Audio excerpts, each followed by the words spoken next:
ప్రభువును ముఖ్యంగా యేసు ప్రభు వారి యొక్క నామమును బట్టి మీ అందరికీ శుభాకాంక్షలు తెలియజేస్తున్నాను. దేవుడు మిమ్మల్ని దీవించుగాక. ఆమేన్. ఈ సమయంలో మనం దేవుని యొక్క వాక్యాన్ని మనం చెప్పుకున్నాం. ఈరోజు అంశం ఏంటంటే మనం ఆశించదగినది ఏంటి, మనం ఆశించకూడదు ఏంటి అనేటువంటి విషయాన్ని మనం తెలుసుకుందాం. సాధారణంగా మనుషులు ఆశాజీవులు. ఆశ వేరు, దురాశ వేరు. ఆశలు వేరు. ఆశ కలిగి ఉన్నటువంటి నేను బాగా చదువుకోవాలి, మంచి ఉద్యోగం చేయాలి, మంచి భార్య కావాలి, లేదా మంచి భర్త కావాలి అనేటువంటిది, మంచి ఇల్లు కట్టుకోవాలి, ఇదంతా కూడా మామూలుగా ఉన్నటువంటి ఆశ. తప్పుడే కాదు. లేదా ఫలం కొనుక్కు తినాలి, లేదా ఫలాన్ని ఫలం అనేటువంటి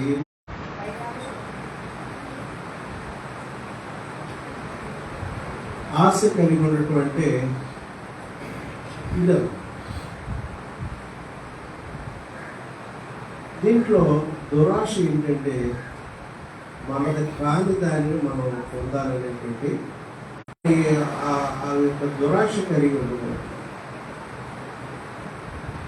దేవుడు ఆజ్ఞాపూర్వకం చెప్తున్నాడు,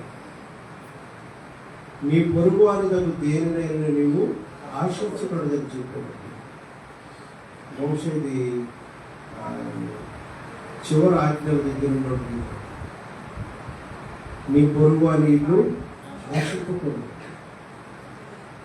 కాబట్టి ప్రియులారా, ఇతరుల సొమ్ముల విషయంలో, ఇతరుల వస్తువుల విషయంలో, ఇతరుల సొత్తు విషయంలో, ఇతరుల భర్త విషయంలో, ఇతరుల భార్య విషయంలో దురాశ కలిగి ఉండదు. ఇది దేవుడు ఆజ్ఞ. ఈ దేవుడు ఆజ్ఞ మీరితే అసలు అప్పుడు 10 ఆజ్ఞలకి ఇవ్వటంలో దేవుడు ఆజ్ఞ మీరితే ఏంటి అని అంటే మరణం. దేవుడు ఆజ్ఞ మీరితే ఏంటో ఒక ఆజ్ఞ లేదు. విశ్రాంతి దినములు పరిశుద్ధ దినములు ఆచరించడానికి జ్ఞాపకం తీసుకోండి అన్నాడు. 6 దినాలు మీరు కష్టపడి పని చేసుకోండి, 7వ దినం విశ్రాంతి దినం. దాంట్లో నీవైనను, నీ దాసులైనను, నీ పురుషులను, నీ ఇంట్లో పరదేశైన ఏ పని చేయకూడదు. మీ దేవుడు మీకు ఆ రోజున 6 దినాలు కష్టపడి పనిచేసి సృష్టించి 7వ దినాన్ని ఆయన విశ్రమించాడు. కాబట్టి నీవు కూడా ఆయనతో పాటు విశ్రాంతి తీసుకోవాలి. నీకు కూడా విశ్రాంతి అవసరం. దేవుడు ఈ మాట ఖాతరు చేయకుండా ఒక ఇశ్రాయేలీయుడు పొలం ఏరాడట. ఆ రోజు ఏం చేసినామా? పొలం ఏరాడు. అప్పుడు ఆ కుర్రాడిని తీసుకొచ్చి నిలబెట్టారు. ప్రభా, ఇతను మరి నీ ఆజ్ఞ మీరాడు, ఏం చేయమంటారని అడిగారు. చంపేయండి, రాళ్ళు కొట్టి చంపేయండి. మీకు అనిపించవచ్చు చిన్న తప్పే కదా పొలం ఏరటం, దానికే రాళ్ళు పెట్టి చంపేస్తారా అని అనవచ్చు. నేను హిందుస్థాన్ బైబిల్ ఇన్స్టిట్యూట్ మంచి బైబిల్ కాలేజ్, చాలా మంచి విషయాలు బోధించినట్టు కాలేజ్. దాంట్లో వాల్ముక్తా గారని మన అబ్బాయి పేరని, దానికి డైరెక్ట్ ఆ సంస్థ ఫౌండర్, డైరెక్టర్ కూడా. మనం ఏలూరు నుంచి వచ్చినటువంటి కుర్రాడప్పుడు, పెళ్ళైన ఏలూరు ప్రాంత కుర్రాడప్పుడు గ్రీక్ అనే సబ్జెక్ట్లో 100కు 100 వచ్చేస్తుంది మార్కు. వాడి మీద కన్నేసరి నువ్వు మార్కులు రావే ఎవరు నిర్ణయించారు. ఏకంగా పుస్తకం పెట్టి రాసేతలే రెడ్ హ్యాండెడ్గా పెట్టేసుకున్నాను.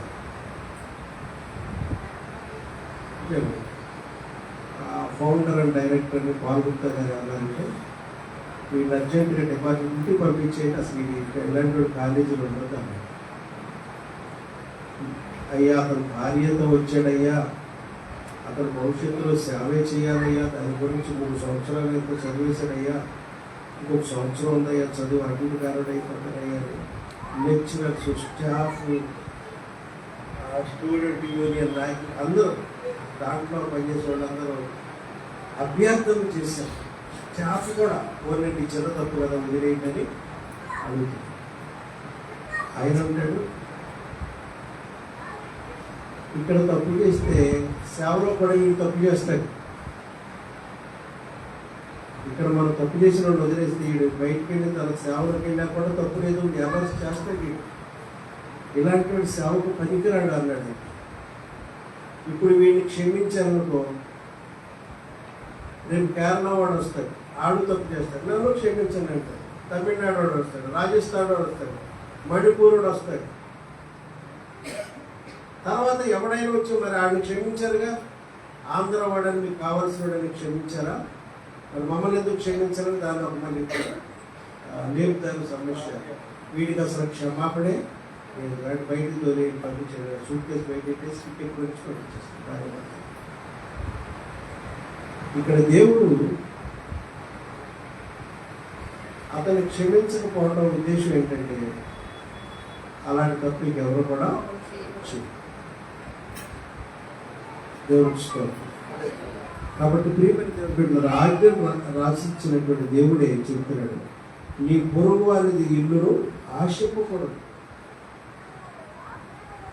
ఆ ఇల్లు నాకైపోయింది బాగుండు, నేనైపోలేదు, ఇలాంటి ఆలోచన. అతని పొలం గురించి కానీ, అతని దగ్గర పనిచేసే మంచి పనివంతుడైన దాసుల గురించి కానీ, అతనికి ఉన్నటువంటి బలమైన ఇంట్ల గురించి కానీ, అతని వస్తువుల గురించి కానీ ఏది మనం ఆశించకూడదని దేవుడు చెప్పాడు. దురాశ అనేటువంటిది ప్రమాదం. దేవుడు స్తోత్రం.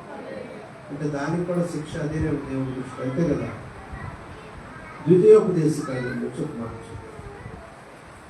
5:21. ద్వితీయోపదేశకాండం ఇది కూడా ఆజ్ఞలో ఉంది.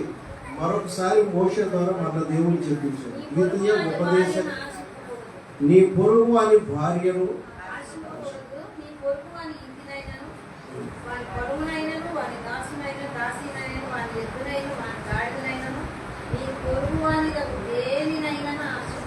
చూశారు. ఇక్కడ ఇది కూడా ఆజ్ఞ, ఈ ఆజ్ఞలోనే కలిసి ఉంది. నేను వేరే వచనం చెప్పాను. ఇక్కడ దేవుడు ఆశించకూడదని చెప్పిన విషయాలు ఏం చెప్పాడంటే, నీ పొరుగు వారి యొక్క భార్యను నీకు కావాలని ఆశించు. దేవుడు అతను పరికించాడు.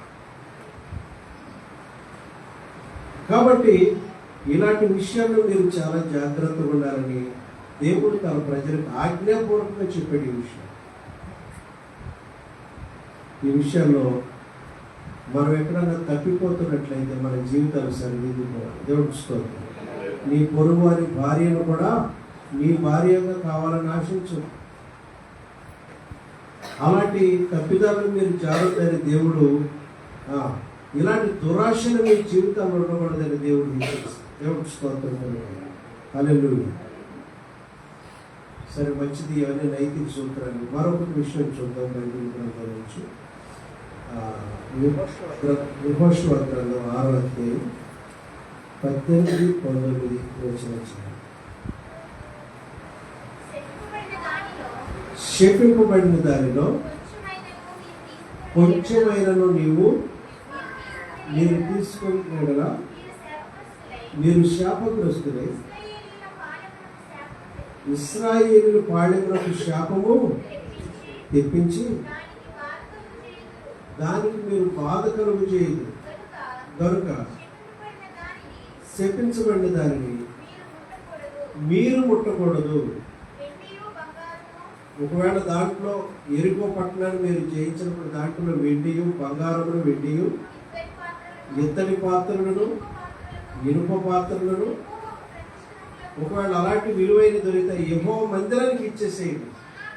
మీరు కనుక ఆ యొక్క శపితమైన దాంట్లో నుంచి మీరు ఏది కూడా తీసుకోవద్దండి. మీకు ఈ విషయం జ్ఞాపకం చేస్తున్నాం. దయచేసి శ్రద్ధ. దేవుడు ఇశ్రాయేలు 40 సంవత్సరాలు ఐగుప్తు దేశం చూపించి 40 సంవత్సరాలు నడిపించాడు. ఎర్ర సముద్రం పాయం చేశాడు. పగల మేఘస్తంభం, రాత్రి అగ్నిస్తంభం. నీళ్లు లేనప్పుడు నీళ్లు బండలు కొట్టి నీళ్ళు ఇచ్చాడు. ఆకాశం నుంచి మన్న ఇచ్చాడు. పూరేళ్ళకి ఇచ్చాడు. ఎన్నో అద్భుతాలు చేసుకుంటే వచ్చాడు. యోర్దాను నది దాటితే కనాను దేశం. కనాను దేశంలో వీళ్ళు మొదట ఎరికోను జయించవలసిన వారైనా మొదట ఎరికో పట్టణాన్ని జయించారు.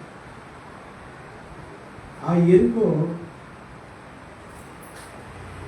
కాకుండా మొత్తం ఆ కనాను దేశంలో 31 మంది రాజులు ఉన్నారు. అందరినీ వీళ్ళు జయించి ఆ దేశాన్ని స్వాధీనం చేసుకోవాలి.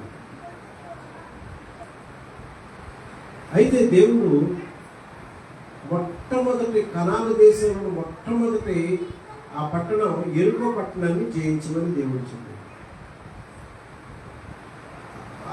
ఆ 31 ఇది ప్రథమ పట్టణం. ఇది వీడికి జయించాల్సిన 31 ఇది మొదటిది. ఎరికో పట్టణం శాపగ్రస్తమైనది. ఎరికో పట్టణము శాపగ్రస్తమైనది. వాళ్ళు చాలా పాపాలు చేస్తారు. వాళ్ళు చాలా బలిష్టమైన గోడలతో కట్టారు. చాలా ఎత్తు గోడలు కట్టుకున్నారు. శత్రు దుర్భేద్యమైన గోడలు కట్టుకున్నారు. ఎరికో గోడలు ప్రపంచ విచిత్రాల్లో ఒక విచిత్రం. 6 రథాలు గోడ నుంచి వెళ్ళిపోతే 6 రథాలు తప్పించుకోవడానికి కూడా స్థలం ఉన్నంత వెడల్పు గోడల మీద కట్టారు. గోడల మీద కూడా ఇళ్ల పట్టాలు అమ్మారు. వాళ్ళు ధనవంతులైన పైనుండి నివాసం చేసేటప్పుడు రాహాబ్ అనేటువంటి ఒక వేసి అక్కడ కొనుక్కొని స్థలం. ఎక్కడ? ప్రాకారపు గోడ మీద కొనుక్కుంది. సరే, అది అర్పించుకోండి. దేవుడు ఏమన్నాయంటే ఆ పట్టణాన్ని జయించండి. ఆ పట్టణంలో దొరికేటువంటి ఆ పట్టణంలో స్త్రీ పురుషులని భేదం లేకుండా, పశువులని భేదం లేకుండా అదంతా శపితమైనది. దాన్ని నశింపజేసేయండి నేను చెప్తున్నాను. దాంట్లో దొరికే ఏ వస్తువుని మీరు తీసుకోకూడదు. రాజులు ప్రజలందరినీ జయించేయండి. దాంట్లో ఏది మీరు తీసుకోవద్దు. అది శపితమైన పట్టణాన్ని దేవుడు చెప్పాడు. ఒకవేళ ఆ పట్టణంలో బంగారు, వెండి, ఇత్తడి, ఇనుము ఇలాంటి విలువైన లోహాలు ఏమైనా దొరికితే దేవుని మందిరానికే ప్రతిష్ఠించండి. కనాను దేశమును దేవుడు మీకు ఇస్తుండగా ఇది ప్రథమ ఫలము దేవునికి ఇచ్చేసేయండి. అది శపితమైంది వాస్తవానికి. అది మీ దగ్గర వద్దు. అది దేవుడి మందిరానికి ఇచ్చేసేయండి. ఆయన దేవుడు యెహోషువ ద్వారా వారికి హెచ్చరించారు. ఇశ్రాయేలీయులందరూ ఒకే మాట మీద ఉన్నారు. నిజంగా చాలా పట్టుదలతో ఉన్నారు. కానీ యోధా గోత్రానికి సంబంధించిన ఆకారం అనేటువంటి యవనస్తులు ఒక తప్పిదం చేశారు. ఏం చేశారు? ఒక బంగారు కడ్డీని, వెండి కడ్డీని, షేనారు వస్త్రాన్ని, అంటే ఒక పట్టు వస్త్రాన్ని లాంటిది విలువైన దొరికిన ఆ దేశాన్ని చేస్తాకి వెళ్ళినప్పుడు అవన్నీ ఒక దాంట్లో చుట్టేసి తన గుడారంలో గొయ్యితవి దాచిపెట్టాడు. ఇవి నాకు భార్య పనికి వస్తాయి, నా బిడ్డల పనికి వస్తాయి, వాళ్ళకి వస్తువులు చేయించవచ్చు అని ఏం చేశారంటే అది యెహోషువకు అప్పచెప్పి దేవుని మందిరానికి ఇచ్చారు. అది దేవుడు ట్యాగ్ ఇచ్చాడు. వీడు ఇతను ఏం చేశాడు? ఇది నా భార్యకి పనికి వస్తుంది, నా బిడ్డలకు వస్తువులు చేయించుకోవడం పనికి వస్తుంది తను సొంతంగా దాచు.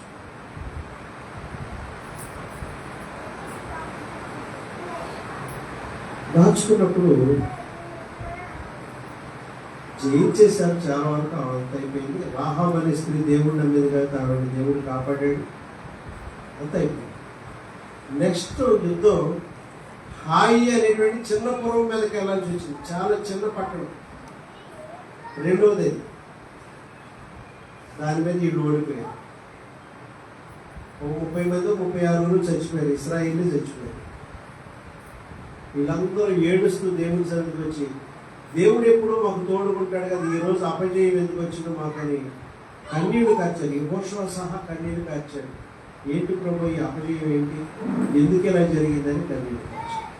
ఇశ్రాయేలు కూడా కన్నీళ్లు కార్చి దేవుని సన్నిధిలో ప్రార్థన చేశారు. అప్పుడు దేవుడు చెప్పాడు, మీలో ఒకడు నేను చెప్పిన ఆజ్ఞను మీరాడు అని దేవుడు. సరే, చీట్లు వేసి 12 గోత్రాలకు ఏ గోత్రం వాడు తప్పు చేశాడు చీట్లు అయితే యోధా గోత్రం తెలియదు. యోధా గోత్రంలో ఇతను పట్టుకున్నారు. మరి ఈ ఆయి పట్టణం మీద యుద్ధానికి వెళ్ళినప్పుడు ఇశ్రాయేలు ఇంతమంది ఎందుకు చచ్చిపోయారు అన్నారు. నాకు ఒక ఆలోచన వచ్చింది. ఏంటంటే ఆ ఆలోచన,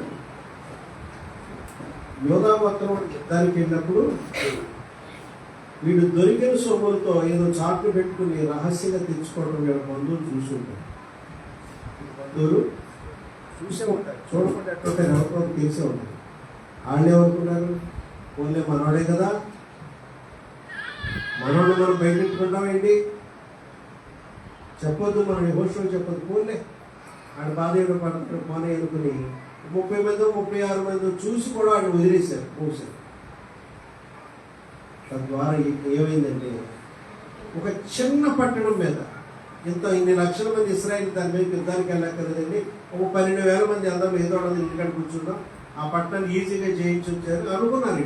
కానీ అలాంటి పట్టణమే వీళ్ళు ఓడిపోయారు, వీళ్ళ ప్రజలే చచ్చిపోయారు.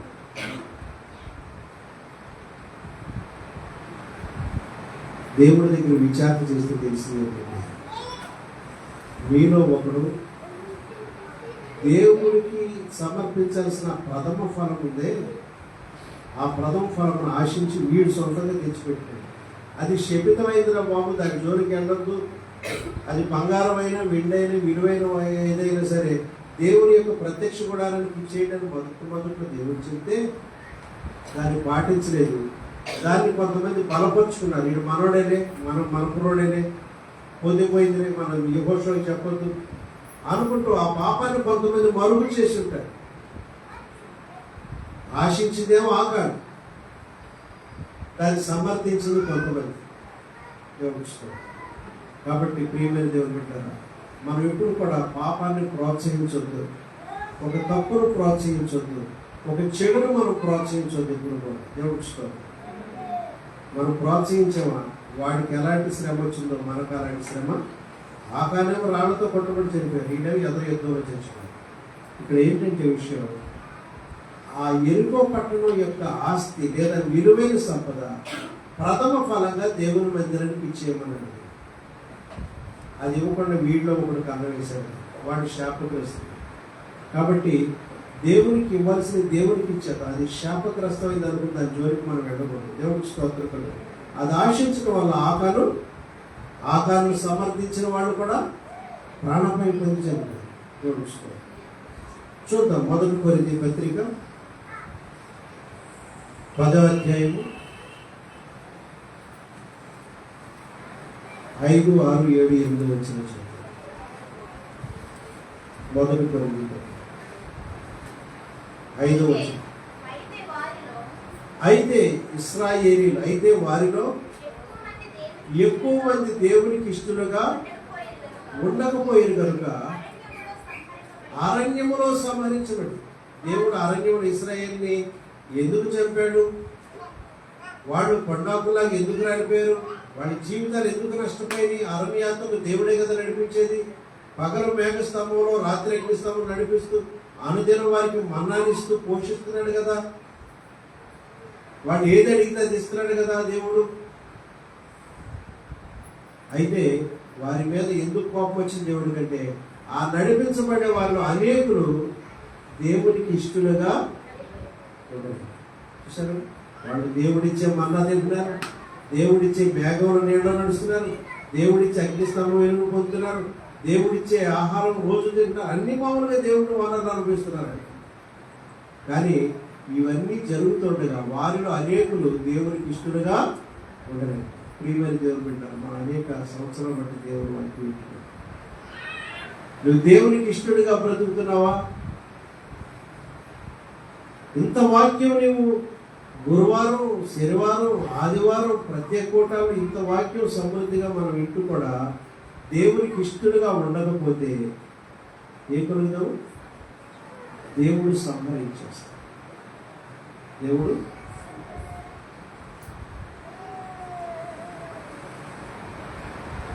దేవుడు ఒక సందర్భం చెప్పాడు కొత్త నిబంధన గ్రంథంలో. ఒక అంజూరపు చెట్టుని యేసయ్య శపించాడు. అంజూరపు చెట్టు ఇశ్రాయేలుకు సాదృశ్యం. ఇప్పుడు యేసు ప్రభు అనవసరంగా అంజూరపు చెట్టును శపించాడు, అలా శపించొచ్చు ఆయనకి తెలియదని నాకు అనుకుంటారు కొంతమంది. అంజూరపు చెట్టు అంటే ఇశ్రాయేలు జాతిని సూచిస్తుంది. దేవుడి స్తోత్రం. ఆ చెట్టును చూసిన ఆకులుంటే కాయలు తప్పనిసరిగా ఉండాలి, కానీ ఆ చెట్టు దగ్గరికి వెళ్తే ఆకులే కానీ కాయలు. నీవెన్నటికీ కాయ పొందువు గాక అన్నాడు. ఆయన వెళ్ళిపోయాడు. ఆయన ఇక వేళ్ళు మొదలుకొని చివరి వరకు సాయంత్రం అయితే పూర్తిగా వెళ్ళిపోయింది అన్న చెట్టు. అంటే ఏంటంటే నువ్వు దేవుని బిడ్డవై ఉండి దేవునికి ఫలభరితంగా నీవు ఉండకపోతే, దేవునికి ఇష్టమైన ఫలాలను ఫలించకపోతే, నీలో ఆత్మఫలాలు లేకపోతే, దేవునికి నువ్వు ఇష్టరాలుగా బ్రతకపోతే, ఓ ఇశ్రాయేలీలో ఓ క్రైస్తవుడు నీకు నీ యొక్క మనుగడ సాధించడానికి నీకు అవకాశం లేదంట. అంజూరపు చెట్టు ఇశ్రాయేలు, నువ్వు దేవుడికి ఇష్టడిగా లేకపోతే సంహరించబడతా ఉంటున్నాడు. కాబట్టి ప్రియమైన దేవుడు బిడ్డరా, మనం దేవునికి ఇష్టలుగా ఉండాలి. చదివేశారు ఈ మాటలు 10వ అధ్యాయం 5, 6, 7.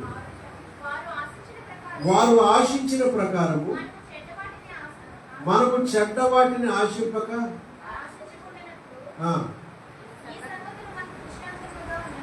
వారు ఎప్పుడు కూడా దేవుని చేత నడిపించబడుతూ చెడ్డ వాటిని ఆశించారటండి. చెడ్డ వాటిని ఏంటో చెడ్డ వాటిని ఆశించారు. ఒకసారి కూరేళ్ళ నిమ్మని అడిగారు దేవుడిని. అంటే మాంసం కావాలని మాంసాపేక్ష కలిసి అల్లం చేస్తే దేవుడు కూరేళ్లను 3 మూలల ఎత్తులు పంపించేసి వాళ్ళ మీదకి. వాళ్ళ గుడారాలు ఉన్నంత దూరంలో కూడా దేవుడు ఆ పక్షులు పెట్టాడు. ఒక్కొక్కడు 100 కేజీలు 1000 కేజీలు పిట్టలు పట్టుకొని రెక్కలు చేయడం, మెడ తిప్పేయటం, దండాలు కట్టేయడం. వాడిని పరిశీలించారు దేవుడు. అక్కడ వాడు తిండి విధానాన్ని చూశాడు. మన తిండి విధానం చూస్తాడు దేవుడు. అలాంటి అబ్బుద ఎందుకు తిండి తినకుండా దేవుడికి కూడా మనం విషయం చూస్తే బాధకరంగా. కొద్దిగా తినండి, జాగ్రత్తగా తినండి, సరిపడ్డది తినండి. కొంతమందికి ఎంత తెచ్చుకోవాలి, మీరు ఎంత తెచ్చుకుంటారు. నువ్వు తినేదంతా నీ పొట్టను 100 గ్రాములు వేసుకుని సరిపోతుంది. 2 కేజీలు 3 కేజీలు తెచ్చుకునేది తప్పు కదా. ఆహారాన్ని కూడా ఎంత చేయకూడదు. ఆడవాళ్ళు మీ ఇంట్లో ఎంతమంది కేజీ వండుకుంటే 2 పూటలకు వచ్చేస్తారు. ఈ రోజులు ఎంత భోజనం ఇంత దొడుకుని పాడు చేస్తారు, బయట కుండీలో పడేసుకుంటారు, చెత్తకుంటే చేయకూడదు. అలాగే ఆహారం లేక చచ్చిపోయే జాతులు చాలా మంది ఉన్నారు భూమి మీద. దేవుడిచ్చే వనరులు జాగ్రత్తగా వాడుకోవాలి. ఇక్కడ కూరేళ్ళు మాంసాన్ని ఇంత పెద్ద కుండలకు పెట్టేసి అపరిమితమైన తిండి తినేస్తుంటే దేవుడు వాళ్ళు చూసి అసహించుకుని ఇలాంటి దరిద్రులు చచ్చిపోవాలని దేవుడుచుకోవాలి. తిండి దగ్గర అయిన కాలంటే అసహ్యం కలిగించారు దేవుడుచుకోవాలి.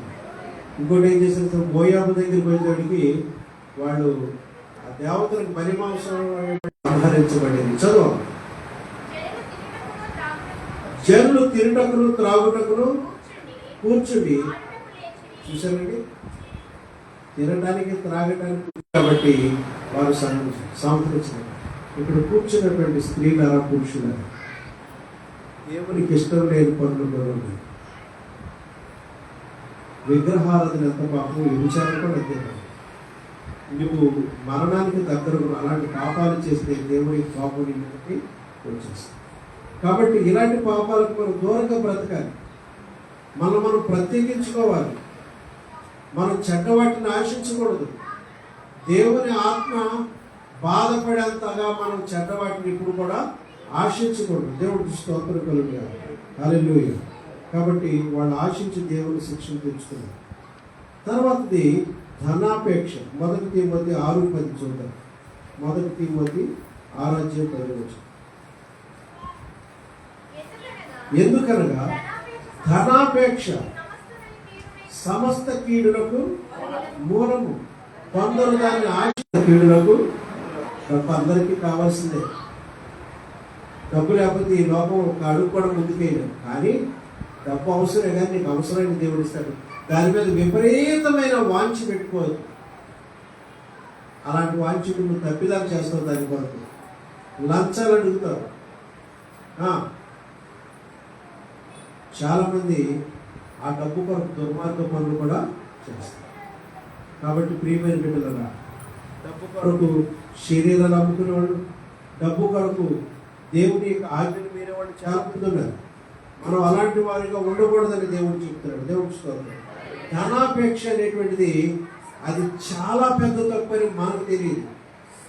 నీకు అవసరమైన మేరకు దేవుడు ఇవ్వగలడు, కానీ దాని మీద గ్రీడ్, దురాశ పెట్టుకోకూడదు.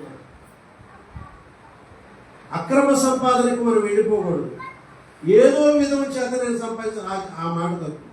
నీకు న్యాయం రోజు పౌరులను పిలిపించడం, మాట్లాడటం, చొరవగా మాట్లాడటం, ఎంత ఇస్తాను తీసుకుంటే నన్ను వదిలేని అంటాడేమో అని దాని కొరకు రోజు చేసేవాడు. కానీ పౌరులకు తెలుసు, ఏం తెలుసు, మన లంచాలు ఇలాంటి దేవుడు రోమపట్నానికి సుప్రీంకోర్టు దాకా వెళ్ళిపోయిన పనుల్లో మనం. కానీ మనం ఇలా లంచాలు మోచాలు ఇవ్వకూడదు. ఒక చట్టానికి లోబడి అయిన ఆ ఫేలిక్స్తో ఆయన మారిపోతూ ఇంకొక అధిపతిగా అప్పగిస్తూ విడుదల చేయవలసిన వాడు విడుదల చేయకుండా వదిలేసి ఖైదీలో పెట్టి వెళ్ళిపోయాడు.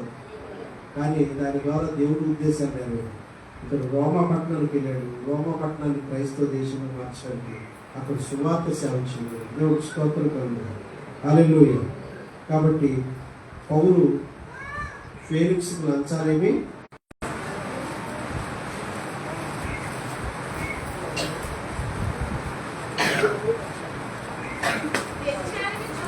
వ్యభిచారిణిని చూచి ఆశించు పాపము మానలేని కన్నులు గలవారిగా కొంతమంది ఉంటున్నారని పేతురు సంఘంలో హెచ్చరిస్తున్నాడు. ఒక స్త్రీ వ్యభిచారిణి, కానీ పవిత్రులైన మీరు అలాంటి స్త్రీల వ్యామోహంలో పడి మీ భక్తి జీవితం నాశనం చేసుకోవద్దని ఆ వ్యభిచారిని చూచి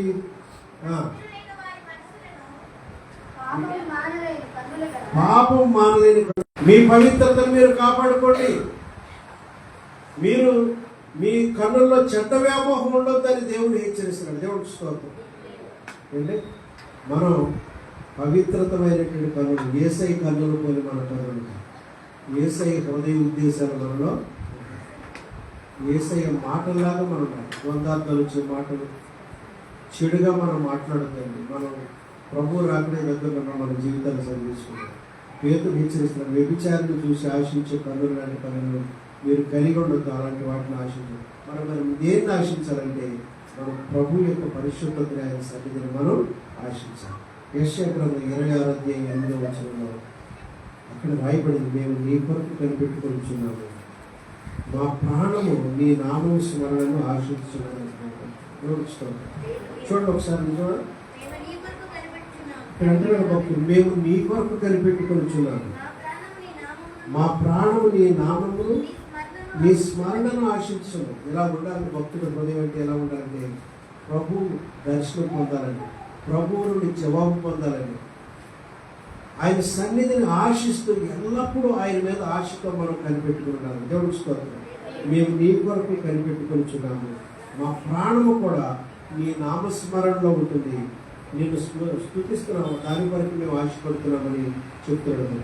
కాబట్టి నిజంగా చెప్తున్నాను, మీ హృదయం ఎప్పుడు కూడా యేసయ్య కొరకు మీ హృదయం లాగినట్టుగా, నాయన ఎప్పుడు దర్శిస్తాను, ఎప్పుడు వస్తావు, నిన్ను చూడాలని వాంఛ నాకుంది, నీ కార్యాలు చూడాలి, నేను నీ అద్భుతాలు చూడాలి, నీ ప్రసన్నత కావాలి, నిన్నే నేను కలిగి ఉండాలనుకుంటున్నానని ఆయన కొరకు మనం ఆశపడుతూ ఉంటాం. దివారాత్రి నువ్వు పడక మీద ఉన్న యేసయ్య నామస్మరణలో లేచిన, నడుస్తున్నా, ఏ పనిలో ఉన్నా మీ హృదయం యేసు వైపు లాగుతున్నట్టు ఆకర్షణ. దేవుడు స్తోత్రం.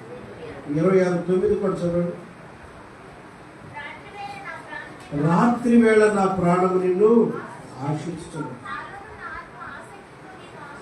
చూడండి, ఇక్కడ భక్తుల హృదయం రాత్రి వేళ నా ప్రాణము దేవాన్ని ఆశిస్తున్నాను. హల్లెలూయా. యెషయా భక్తులు చెప్పినట్టుగా మన ప్రాణం దేవుడి మీద ఆశతో బ్రతకాలి. ఈ లోక ఆశలను విసర్జించాలి. లోక భోగాలపై నా నేత్రలు సోకకుండో కృపచూపుము లోక భోగాలపై నా నేత్రము సోకకుండునట్లు కృపచూపుము నీ మహిమ దివ్య స్వరూపము నిండారమను చూడండి నీ మహిమ దివ్య స్వరూపము నిండారమను చూడండి ప్రభు యేసు నా రక్షక నొసగు కన్నులు నాకు నిరతమునే యేసును చూచే కన్నులు మనకు ప్రభు యేసు నా రక్షక నొసగు కన్నులు నాకు నిరతము నిన్నే చూసేటువంటి ఆ అనుభవం నాకు దయచేస్తాను. నిరంతరం ప్రభు స్మరణ నామస్మరణలో ఆయన ధ్యానంలో ఉండండి. అది మీకు మేలు.